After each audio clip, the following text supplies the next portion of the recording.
গত পরশুদিন দোস্ত এক মাহফিল করলাম কিশোরগঞ্জ নিকলি নানুশ্রী বাজারে। আমি তারে বললাম যে আজকে পর্যন্ত কেডা গাঞ্জা খাইছো, কেডা বাবা খাইছো বলো।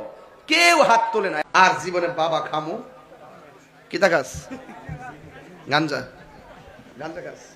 আপনি একটা ছেলে উঠছে, উঠার পরে এরা আনছি আইনা গেলাম তুমি কি বাবা খাও? না বাবা খাই না, আমি গাঞ্জা খাই।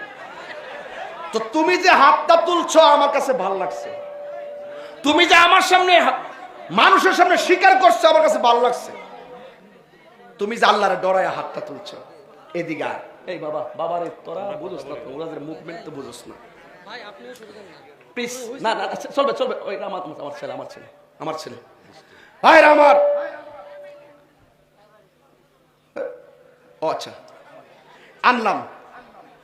আচ্ছা বলেন যে ছেলেটা দাঁড়াইছে এটা কি সাহস আছে না? সে স্বীকার করছে। আমি আইনা গেলাম ধরো 100 টাকা, 100 টাকা দিয়া টুপি কিনবা, মিসওয়াক কিনবা, কি কিনবা ধরো 200 টাকা, 200 টাকা দিয়া কি কিনতে গেছি? টুপি কিনবা। আর ধরো ধরো 200 টাকা, এই 200 টাকা দিয়া নামাজের মুসল্লা কিনবা। না কি না নামাজের মুসল্লা 300, 100 দিয়া টুপি, 100 দিয়া মিসওয়াক, আর 300 দিয়া নামাজের মুসল্লা কিনবা। সে বলছে হুজুর আমরা আর খাবো না, আমি আর খাবো না। ওয়াজ করছি কারবালার, দেখেন কোন জায়গা এজিদে নেশা করতো, কি করতো? আর নেশা যখন করতো, মদ খাইতো, গাঞ্জা খাইতো, আর জিনা করতো, নামাজ তরক করতো, তার ভয়াবহতা যখন তুলে ধরছি, হুট করে এর ভিতরে দাগ লেগে গেছে যে আরে আমি যে খাইতাছি আমারও তো এমন বিচার হইব। এই একটা কথার দ্বারা সে চেঞ্জ হয়ে হাজার মানুষের সামনে তওবা করে গেল।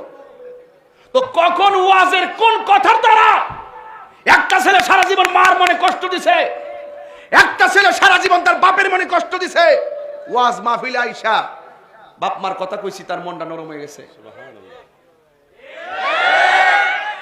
এরকম অসংখ্য। আজকে যে আমি এখানে বসছি, একটা মুরব্বী আসছে আমার কাছে, কো হুজুর প্রতিদিন 3টা-4টা ওয়াজ শুনি না ঘুমাই, আপনার ওয়াজ শুনি। এরপরে দইটা কান্নাকাটি শুরু করলো। তো আমার মা বাবার ওয়াজ আমি প্রতি মাহফিলে 5 মিনিট করি।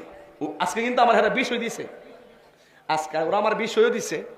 এরপর একটা কথা বলতে চাই, অল্প একটা উসিলায় জীবনের গুনাহ মাফ হইতে পারে কি পারে না? আমার সুলতানুল আরিফিন হযরত বাইজিদ বুস্তামি রহমাতুল্লাহের মাজার শরীফ হলো এখান থেকে মাত্র 30 সেকেন্ড পরে মাজার শরীফ।